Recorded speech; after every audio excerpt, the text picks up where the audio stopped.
feeling behind my eyes. You stood out 'cause you. Episode की शुरुआत में किम को दिखाया जाता है जो गिटार बजा रहा होता है। तो गिटार की आवाज़ सुनकर सान भी वहाँ पे आ जाता है और उसे ज्वाइन कर लेता है। फिर दोनों साथ में गिटार बजाने लगते हैं।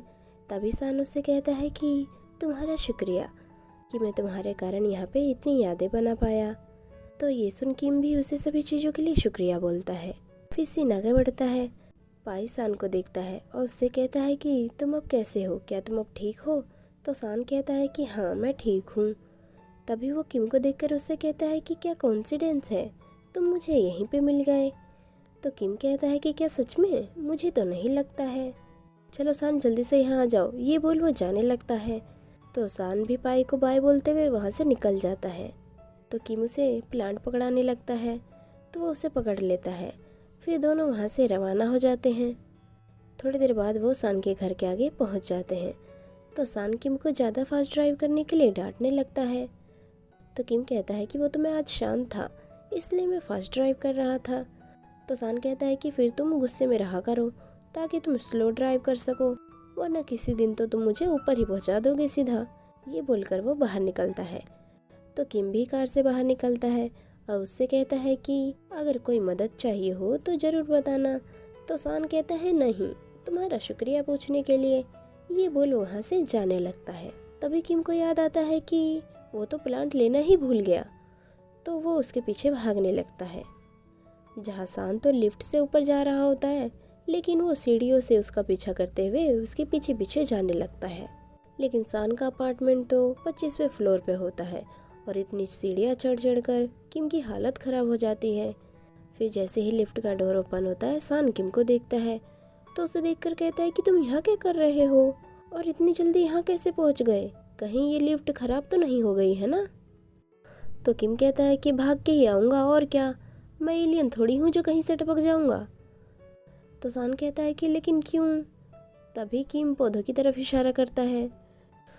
तो ये देख सान कहता है कि अरे ये तो मैं तुम्हें देना ही भूल गया, ये लो। तो किम प्लांट लेकर वहाँ से जाने लगता है। तभी सान उससे कहता है कि रुको ज़रा, क्या तुम थोड़ी देर मेरे रूम में आराम करना चाहोगे? काफ़ी थक गए होगे ना? फिर वो उसे अपने अपार्टमेंट में लेकर आता है। तो किम उसके फ्रिज में इतने सारे एप्पल देखकर उससे कहता है कि वैसे जब तक ये ख़त्म होगा तब तक क्या इस पौधे में फ्रूट्स आ जाएंगे क्या? तो सान कहता है कि तुम क्या मजाक कर रहे हो, उसमें फ्रूट्स आने में कम से कम अभी 10 साल लगेंगे, तब तक तुम्हें उसका अच्छे से ख्याल रखना होगा। तो किम कहता है कि ठीक है, वैसे क्या मैं तुमसे एक और क्वेश्चन पूछ सकता हूँ? तो सान कहता है कि हाँ क्यों नहीं। तो किम उससे कहता है कि क्या ये फ्रूट सच में तुम्हारी हेल्प करते हैं और असल में तुम्हें हुआ क्या है? तो सान कहता है कि हाँ, असल में मैं जब पैदा हुआ था तब से ही मुझे यह हार्ट डिसीज़ है, इस कारण मैं अपने पेरेंट्स के साथ नहीं रह सकता हूँ। क्योंकि सच कहूँ तो मेरे पहले 2 भाई थे जिन्हें सेम बीमारी थी, लेकिन जब वो 1 महीने के थे तभी उनकी डेथ हो गई थी और इस कारण मेरे पेरेंट्स मुझे लेकर बहुत ज़्यादा भावुक हैं। उनका मानना है कि ये साइंटिफिक नहीं है, बल्कि उनके साथ रहने के कारण हो रहा है। इसी कारण मैं अपने पेरेंट्स से अलग हूँ और यूँ अकेले ज़िंदगी जी रहा हूँ। तो ये सुन किम कहता है कि मुझे माफ़ कर देना कि मैंने ये सवाल पूछा। तो सान कहता है नहीं, माफ़ी मांगने की क्या ज़रूरत है, मुझे तो तुम्हें शुक्रिया बोलना चाहिए कि तुमने कैंपिंग की रात मेरी हेल्प की थी। तभी किम की नज़र बाहर रखे टेलीस्कोप पे जाती है, जिसके बारे में सान उससे कहता है कि मैं यहाँ से तारों को देखता हूँ और फिलहाल उस टूटते तारे का इंतज़ार कर रहा हूँ जो 70 साल में सिर्फ एक बार दिखता है। और ऐसा माना जाता है कि इन टूटते तारों से जो भी विश मांगी जाती है वो पूरी होती है और ये इसी साल फरवरी में देखने को मिलेगा।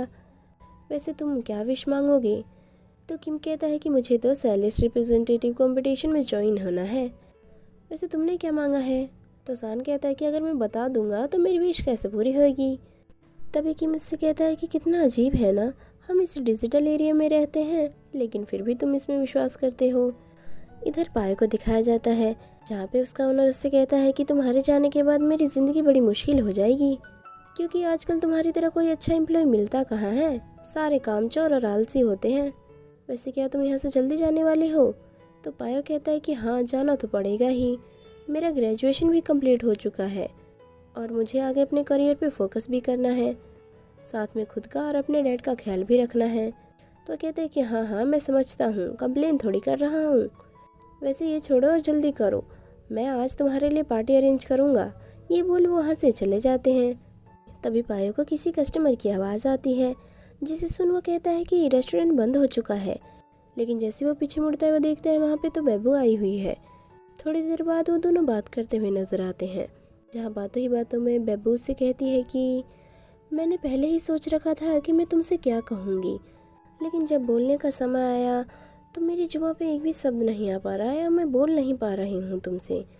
चलो ऐसे सोचते हैं कि कुछ हुआ ही नहीं, ताकि हमें एक दूसरे से कुछ कहना ही ना पड़े। तो मैं जा रही हूँ। तभी पायो कहता है कि अच्छा तुम घर पहुँच जाओ। तो तभी बेबू कहती है कि मैं आज घर पहुँच कर तुम्हें मैसेज नहीं करूँगी, ताकि तुम्हें मेरी चिंता ना करनी पड़े, और मेरे पीछे भी मत आना अगर तुम मुझे रोते हुए नहीं देखना चाहते हो। ये बोल बेबू टैक्सी लेती है और वहाँ से चली जाती है, जहाँ वो बहुत ज़्यादा रो रही होती है। फिर सीन आगे बढ़ता है, जहाँ रेना उसके पेरेंट्स विला के पास पहुँच चुके होते हैं।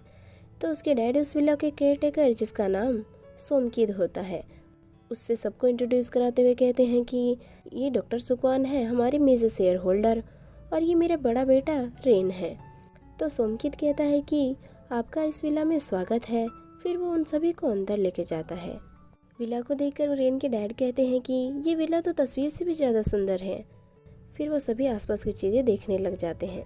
तभी सोमकीद उनसे कहता है कि सुबह मैं आप सभी को आसपास की चीज़ें दिखाने ले जाऊंगा, तब तक आप सभी यहाँ की टी पीजिए और रेस्ट कीजिए।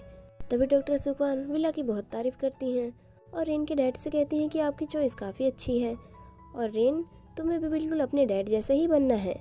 तभी रेन के डैड कहते हैं कि हाँ क्यों नहीं, वैसे भी ये प्रोजेक्ट मैं इसी को संभालने के लिए देने वाला हूँ, मैं तो बस एडवाइज़र का काम करूँगा। तो ये सुन डॉक्टर सुकवान कहती है कि हाँ सही है, और आपकी शेयर होल्डर के नाते मैं इस बात का पूरा ध्यान रखूँगी कि हमारा पैसा बिल्कुल सही जगह पे इन्वेस्ट हो। तभी रेन की मॉम कहती है कि चलो पैसे की बात अब कल करते हैं और जाकर सभी रेस्ट करते हैं। इधर पायो को दिखाया जाता है, जिसे देख किम कहता है कि तुम्हारा चेहरा इतना लाल क्यों हो रहा है। तो वो कहता है कि आज मेरे फेयरवेल की पार्टी थी तो लोगों ने मुझे कुछ ज़्यादा ही पिला दिया। तो ये सुन किम कहता है कि क्या तुम अपनी जॉब छोड़ रहे हो। इधर पायो के डैड उन्हें देख रहे होते हैं। तभी किम उससे कहता है कि अब तुम ग्रेजुएट भी हो गए हो तो तुम मेरे डैड के साथ ही काम क्यों नहीं करते हो। तो पायो कहता है कि मैं उन्हें परेशान नहीं करना चाहता हूँ। तो किम कहता है कि यानी कि तुम हमें छोड़ के जा रहे हो क्या। तो पायो बिना कुछ बताए वहाँ से जाने लगता है। तभी किम उससे कहता है कि क्या ये बात रेन को पता है। तो वो कहता है कि जब वो आएंगे मैं उन्हें बता दूंगा। ये बोल वो वहाँ से चला जाता है। थोड़ी देर बाद पायो के डैड उसके पास आते हैं और उसका कपड़ा फोल्ड करने लगते हैं। तो ये देख पायो उनसे कहता है कि क्या आप यहाँ पे मेरा कपड़ा फोल्ड करने के लिए आए हैं। तो उसके डैड कहते हैं कि मैं यहाँ तब से काम कर रहा हूँ जब तुम पैदा भी नहीं हुए थे, और मेरा मेरे मास्टर के प्रति बहुत कर्ज है, जिसे चुकाए बगैर मैं यहाँ से कहीं नहीं जा सकता हूँ। लेकिन अगर तुम्हें जाना है तो तुम जा सकते हो, मैं यहीं पे रहकर अपने मास्टर का ख्याल रखूँगा। ये बोल वो वहाँ से चले जाते हैं। तो उनकी बातों को सुनकर पायो बहुत दुखी होता है। फिर सीन आगे बढ़ता है, जहाँ किम उस प्लांट को रखते हुए कहता है कि तुम जल्दी से बड़े हो जाओ, मैं तुम्हारा अच्छे से ख्याल रखूँगा। इधर सान को दिखाया जाता है, जो एक बॉक्स ओपन करते हुए कहता है कि क्या तुम जानना चाहते हो कि मैंने क्या विश मांगी होगी। ये बोल वो मुस्कुराने लगता है। फिर सीन आगे बढ़ता है, जहाँ रेन सुबह के पलों को कैमरे में कैप्चर कर रहा होता है। तभी वहाँ पे डॉक्टर सुकवान आ जाती हैं, जो उससे इस जगह को चुनने के लिए उसकी डैड की बहुत तारीफ करने लगती हैं और कहती हैं कि अगर इस जगह को बिजनेस में बदल दिया जाए तो काफ़ी फ़ायदा होगा। तो ये सुन रेन कहता है कि मेरे ख्याल से डैड इसे अपने पास रखना चाहेंगे जब तक कि इसका प्राइस हाई नहीं हो जाता है। तो वो कहती है कि तुम तो बिल्कुल अपने डैड पे गए हो। तो ये सुन रेन उनसे कहता है कि मैं तो मैं हूँ, लेकिन मैं उनके जैसा नहीं हो सकता हूँ। तो कहती हैं कि लेकिन मुझे तो तुम में उन्हीं की परछाई नज़र आती है, तुम बिल्कुल उन्हीं के जैसे हो। ये बोल वो वहाँ से चली जाती है। इधर पायो के डैड किम को उठाने के लिए आए होते हैं, लेकिन जैसे वो अंदर जाते हैं वो देखते हैं कि वो तो वहाँ पे है ही नहीं। फिर वो मन ही मन कहते हैं कि अब उनके डैड नहीं है तो जरूर छोटे मास्टर अपनी बाइक लेकर बाहर ही गए होंगे। फिर सीन आगे बढ़ता है, जहाँ किम सान के अपार्टमेंट के सामने नजर आता है और अलग अलग पोज मार रहा होता है। तभी वहाँ पे सान आ जाता है और उसे देखकर कहता है कि आखिर तुम यहाँ क्या कर रहे हो। तो किम कहता है कि क्या कोइंसिडेंस है, तुम मुझे यहीं मिल गए। वो तो मैं अपने एक फ्रेंड से मिलने आया था, लेकिन मुझे अभी पता चला कि वो तो यहाँ है ही नहीं। तो ये सुनसान उसे कहता है कि क्या तुम्हारा कोई दोस्त भी है। तो वो कहता है कि क्या तुम अच्छी बातें नहीं कर सकते हो क्या, वैसे तुम कहाँ जा रहे हो। तो सान कहता है कि सुपरमार्केट जा रहा हूँ। तो ये सुन के मुझसे कहता है कि क्या बात है, मैं भी वहीं जा रहा हूँ। तो वो कहता है तुम इतनी दूर यहाँ पे सुपरमार्केट जाने के लिए आए हो। तो किम कहता है कि और क्या, मैंने सुना है कि यहाँ काफ़ी बढ़िया सामान मिलता है, तो चलो मैं जाता हूँ। तभी सान उससे कहता है कि अरे रुको, सुपरमार्केट तो इधर है ना।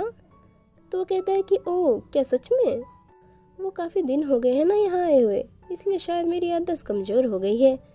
तो सान कहता है कि कोई नहीं, साथ में ही चल लो। तो ये सुन के मन ही मन खुश हो जाता है और साथ में जाने लगता है। फिर सीन आगे बढ़ता है जहाँ पायु के डैड उसे कहते हैं कि तुम छोटे मास्टर को ड्रॉप करने क्यों नहीं गए। तो कहता है कि वो छोटे बच्चे थोड़ी हैं, अगर उन्होंने मना कर दिया था तो मैं उन्हें ज़बरदस्ती थोड़ी लेके जाता। तो ये सुन वो कहते हैं कि चलो, किसी को तो पता चला कि ऑर्डर का पालन किस तरीके से किया जाता है, ये बोल वो वहाँ से चले जाते हैं। तो ये सुन पाए अंदर ही अंदर गुस्सा होने लगता है।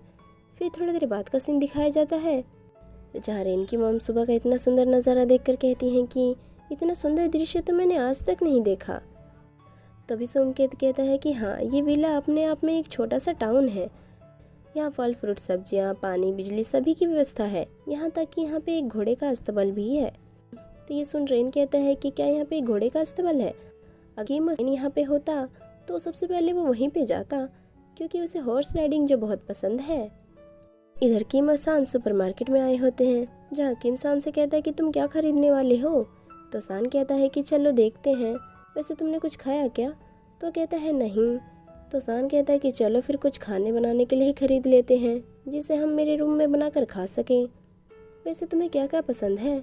तो वो कुछ थाई खानों के नाम लेता है, पोक, स्पातखी और मैक्रोनी। तो सान कहता है कि अच्छा ठीक है, मैक्रोनी ही बना लेंगे।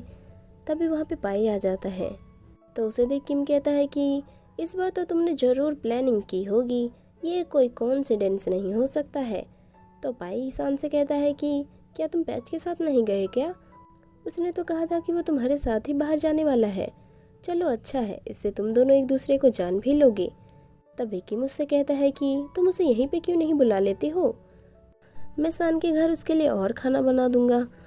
तो कहता है कि ठीक है, मैं उसे अभी कॉल करके पूछता हूँ। तो सान उससे कहता है कि तुम्हें पहले मुझसे पूछना चाहिए था। तो किम कहता है कि अरे सही ही तो है, इससे तुम्हें कहीं बाहर घूमने नहीं जाना पड़ेगा, सिर्फ घर में रहना। तभी भाई वहाँ पर आकर कहता है कि वो आने के लिए तैयार हो गया है। इधर रेन को दिखाया जाता है जो घोड़े के पास खड़ा होता है। तभी वहाँ पे उसे एक दरवाज़ा दिखता है जिसके अंदर वो जाकर देखता है कि वहाँ पर तो काफ़ी वाइन्स रखी पड़ी हैं, लेकिन इस विला के केयरटेकर ने कहा था कि यहाँ पे एक भी वाइन नहीं है, क्योंकि इस विला के पहले के ओनर की हेल्थ ख़राब होने की वजह से वो कभी वाइन नहीं पीते थे। लेकिन यहाँ पे तो बहुत सारी वाइन रखी हुई है। तो वो फिर उसकी फ़ोटो लेने लगता है। थोड़ी देर बाद वो देखता है कि वहाँ पे तो नेटवर्क भी काम नहीं कर रहा है। फिर सीन आगे बढ़ता है जहाँ सभी टेबल पर बैठकर खाना खाते हुए नजर आते हैं। तो पैच सान से कहता है कि मुझे तो पता ही नहीं था कि तुम इतना अच्छा खाना बना लेते हो, मेरा घर पास में ही है, तो मैं क्या यहाँ पे आ जा सकता हूँ। तभी सान किम को खाता देख वो उससे कहता है कि ये तो झींगा है ना। तो उसे खाते हुए कहता है कि हाँ झींगा है, तो क्या। तो सान कहता है कि लेकिन इससे तो तुम्हें एलर्जी थी ना। यहीं पे एपिसोड खत्म हो जाता है। Hope you guys like this video. तो चलिए नेक्स्ट एपिसोड में मिलते हैं जो जल्द ही अपलोड किया जाएगा।